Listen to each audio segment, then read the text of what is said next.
को उद्धार होइतबा 2 वर्षर असुस्थ हाथी शावकर चिकित्साधीन अवस्था मृत्यु होइतबा सूचना। गत 9 तारिख में हाथी पलरू अलगा होई गाँ निकट में बुलुथबा असुस्थ हाथी छुआ को तेलोकोई वन विभाग उद्धार करथिला। तेलोकोई वनांचल विमला फरेस्ट सेक्शन कृष्णपुर संरक्षित जंगल रे थिबा 21 टिकिया हाथी पलरू छुआ हाथीटी अलगा हो जाइथिला। हाथी छुआटे खाई पारु नथिबारु असुस्थ होई पड़िथिला। डाक्तरी दलक साहाय्य वन विभाग असुस्थ हाथी छुआर चिकित्सा करथिले। तेबे चिकित्साधीन अवस्था तार मृत्यु होइथिबा जणा पड़िछि। गोटे छुआ हाथी 1.5 ରୁ 2 वर्षर छुआ हाथी जोटा गत 4 दिन है चिकित्सा थिला। आज आम लाख प्रचेषा पर आज आम हारइचे।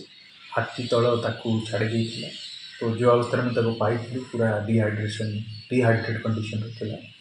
हाथी पल सागर मिसापी किंतु हाथी पल आ छुआ दीपटे किसी आग्रह न मिसी पारे।